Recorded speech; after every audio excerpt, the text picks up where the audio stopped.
Chicken রোস্টটা সবাই এত বেশি পছন্দ করেছিল, অনেক বেশি রিকোয়েস্ট পাচ্ছিলাম ঝাল রোস্টের জন্য। আজকে ঝাল রোস্টের রেসিপিটাই আপনাদের সাথে শেয়ার করছি। যারা স্পাইসি খাবার খেতে পছন্দ করেন তাদের জন্য এটা দারুণ কাজে দেবে। আর এই ঝাল রোস্ট রান্না করতে আপনাকে এক্সট্রা কোনো রোস্টের মশলা ব্যবহার করতে হবে না, তো রান্নাটা অনেক সহজ। এখানে আমি নিয়েছি হাফ কাপের মতো লিকুইড দুধ, সাথে 1 চা চামচ সিরকা দিয়ে দিলাম। সিরকাটা ভালো করে মিশিয়ে একটা সাইডে রেখে দিচ্ছি। আর এখানে 8 পিসের মতো মুরগির টুকরো নিয়েছি। একটা মুরগিকে 4 টুকরো করে কেটে নেওয়া আছে। স্বাদ মতো লবণ, সাথে দিয়ে দিচ্ছি হাফ চা চামচ লাল মরিচের গুঁড়া। যেহেতু একটু স্পাইসি করে বানাচ্ছি, এজন্য আমি এখানে হাফ চা চামচ লাল মরিচের গুঁড়া নিয়েছি। লবণ মরিচ দিয়ে মাংসের টুকরোগুলো খুব ভালো করে মিশিয়ে নিচ্ছি। আপনি চাইলে কিন্তু রেগুলার কাট করেও কেটে নিতে পারেন। একটা প্যানে পর্যাপ্ত পরিমাণের তেল নিয়েছি, আর সাথে দিয়ে দিচ্ছি পেঁয়াজ কুচি, এখানে 1 কাপের মতো। 1 কাপ পেঁয়াজ কুচি মিডিয়াম আঁচে বেরেস্তার মতো করে বানিয়ে নিচ্ছি। যতক্ষণ না বেরেস্তা হচ্ছে ততক্ষণ ভেজে নিচ্ছি। এরকম ব্রাউন হয়ে গেছে, এখন চুলাটাকে বন্ধ করে দিয়ে খুব তাড়াতাড়ি চুলা থেকে নামিয়ে নিতে হবে, তা না হলে কিন্তু পুড়ে যাবে। এই একই তেলের উপরে মুরগির মাংসের টুকরোগুলো দিয়ে দিলাম, আর এপাশ ওপাশ করে নেড়ে হালকা ভেজে নেব। খুব বেশি ভাজতে হবে না, হালকা ভেজে নিলে হয়ে যাবে। বেশি ভাজলে কিন্তু এই চিকেনগুলো আবার হার্ড হয়ে যায়। আর আজকের রোস্টে আমি এক্সট্রা কোনো মশলা ব্যবহার করছি না, এটা চাইলে কিন্তু ব্যাচেলাররাও রান্না করতে পারবেন।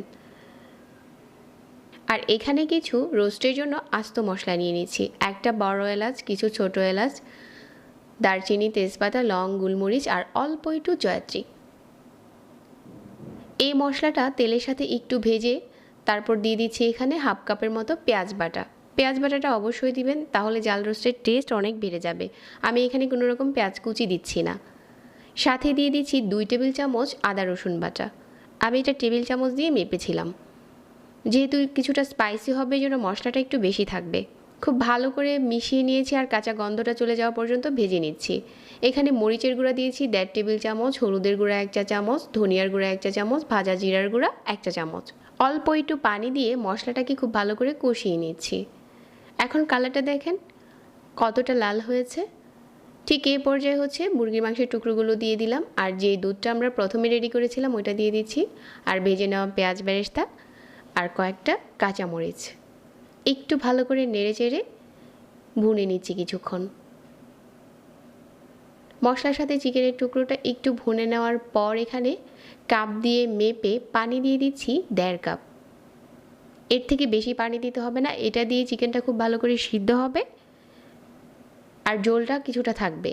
ঝোলটা কিন্তু অনেক টানিয়ে ফেলা যাবে না, তাহলে চিকেন ঝাল রোস্টটা খেতে টেস্ট লাগবে না। তো এখন শুধু মাঝারি আঁচে নেড়ে যাচ্ছি, আর একটু পরপর ঢাকনা খুলে দেখে নিচ্ছি যে ঝোলটা কতটা টেনেছে। এখন মাংসের টুকরোগুলো খুব ভালো করেই সিদ্ধ হয়েছে। উপরে 1 চা চামচ ঘি আর কিছু পেঁয়াজ বেরেস্তা দিয়ে চুলা থেকে নামিয়ে নিচ্ছি। আমাদের চিকেন ঝাল রোস্ট পরিবেশন করার জন্য একদম রেডি। এটা পোলাওর সাথে পরিবেশন করতে পারেন, খেতে এত মজার হয়, একবার বাসায় রান্না করলেই বুঝতে পারবেন। যারা চিকেন ঝাল রোস্টের একটা সহজ রেসিপি চেয়েছিলেন, আশা করছি রেসিপিটা পেয়ে গেছেন। প্রতিনিয়ত নতুন রেসিপি পেতে পেজ ফলো করতে ভুলবেন না। সবাই অনেক ভালো থাকবেন। আজকে এখানে বিদায় নিচ্ছি। আল্লাহ হাফেজ।